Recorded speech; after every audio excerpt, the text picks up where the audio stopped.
Hi, I'm Pingmei. This is my student card, and today we're gonna talk about minus case from three section, A2E assessment, nursing consideration, and medication.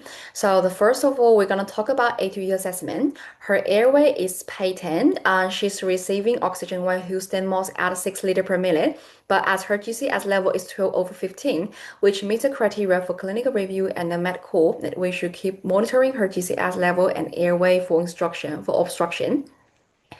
And her GCS indicates a reduced level of consciousness and more than a 2-point drop from normal. It will affect airway protective muscle and increase the risk of aspiration for patients with embolic stroke. And for breathing-related respiratory and swallowing control syndrome in brain will be severely damaged, severely affected. And breathing and the brain damage caused by embolic stroke will likely make patient unable to protect their airway. If she's unable to protect the airway and the oxygen is inadequate, a further airway support and ventilatory assistance will be required for treatment of acute stroke who have decreased consciousness to keep airway patent. And the next one, it's breathing. So her respiratory is 26 beats per minute, rapid and shallow. It meets the reporting criteria. Oxygen saturation is 95% with oxygen 6 liter per minute. It should be between 95 to 100%. Um, um, Non-reversible mods may be needed to increase this figure if saturation falls below this target or further deterioration occurs. The location of the stroke is highly relevant to the need for mechanical ventilation. The impairment of the brain area will affect the level of consciousness, breathing, and swallowing, which will make respiratory failure more likely. And her air entry is equal bilaterally but decreased in base. In bases, it indicates reduced ventilation of lower lobe and VQ mismatch, contributing to hypoxemia. We should position her in upright, semi-follow position or high follow position. The average oxygen saturation may be improved in semi-follow position. If there is any 2 or more point drop on the National Institution of Health stroke scale within 24 hours, after admission, it indicates early neurological deterioration. The need for supporting the weak left side with pillow, it indicates deterioration and meets the criteria for escalation.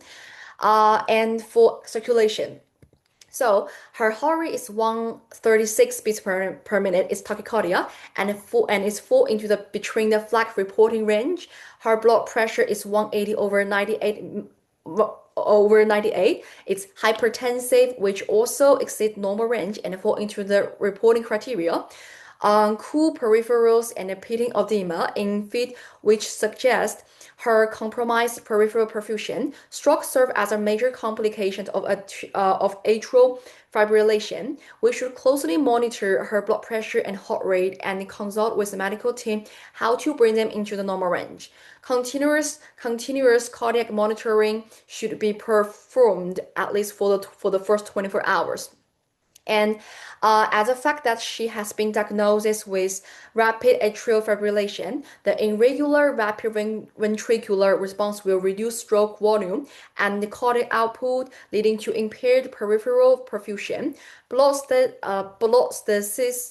stasis caused by arrhythmia is associated with a blood clot formation in the left atrium and then travel to the brain, likely blocking cerebral arteries. So it's quite essential to conduct the circulation management. And our next section is about disability. So her Glasgow Common Scale is 12 over 15, which is reportable. Slow speech, sign of left-sided hemiparesis with facial drop. Right side of body is unaffected, pupil round equal and reacted to light. And the symptom of ischemic stroke is consist with the sign of minor. Close neurological assessment should be done every 15 minutes. Further drop in GCS, given the context of heparin using and the potential bleeding, should require an urgent assessment of stroke team and a MAC call. and she needs to be reviewed by the med team immediately, since the solution to stroke is time critical therapy to limit further damage and to get perfusion therapy, reperfusion therapy as soon as possible. And for stroke patient, intubation is required if neurological deficient happen, such as GCS is below 9. And the next section, it's talking about exposure. So temperature should be closely monitoring because pyrexia is a common complication in patients with acute ischemic stroke that is associated with higher risk of a neurological damage in AIS patient. The risk of mortality mortality rate is twice higher in AIS patient with fever. And the next section, it's about nursing consideration. So a rapid A to G assessment need to be done. The FAST acronym can be used to identify the stroke quickly, activate stroke team and get a med call quickly, check glucose level to exclude hypoglycemia, which has similar symptoms to stroke, and we should keep the patient nearby mouth before swallowing assessment to reduce the risk of aspiration. And if there is a further decrease in GCS, which increase the risk of airway obstruction, the ventilatory support will be required. And we should set Mano in high or semi-fetal position, which help with her perfusion and ventilation. And in close monitor oxygen saturation level, making sure it stay within normal range, which is about 95%. And we should help with non-contract CT scan to exclude the situation of intracranial hemorrhage and facilitate the stroke team with management.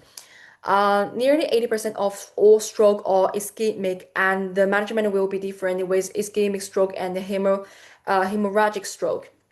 And we should help with blood collection, like FBC coagulation test and troponin. It's for treatment safety, and only glucose level check should be done before IV or place. Um, and we should keep monitoring on ECG, blood pressure, oxygen saturation, GCS level, because this vital factor can be very helpful with early detection of deterioration or improvement and in prevention of possible complications. And the next section, it's about medication. So we got three medication. The first one is IV alteplase. It can be used as IV thrombolytic for acute ischemia stroke. It is contraindicated in hemorrhagic stroke. Therefore, before giving it to minor, we need to confirm this type of stroke with CT brain, excluding intracranial hemorrhage, and the blood pressure need to be checked before giving. Her current blood pressure is 180/98, which meets the eligibility of IV alteplase, below 180/110. We also need to confirm the exact time of onset. Any IV alteplase within 3 hours, it's it can ideally improve the overall health outcome, and within 4.5 hours still favorable. And due to the fact that alteplase affect the hemostasis and minor receive heparin before, so a baseline blood test are required before administration, especially stress the figure of INR, PT, APTT. Significant bleeding disorder and hypertension problem are regarded as major contraindication. And assessment of sugar level should be done before giving IV alteplase. And the dosage should be 0.9 milligram per kilogram. Maximum is 90 milligram.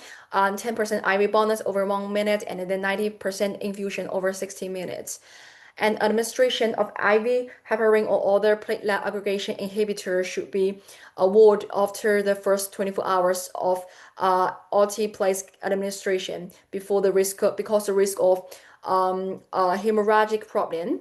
And we should keep close monitoring of blood pressure. As for the first 24 hours after administration, her blood pressure must be maintained within 180/105.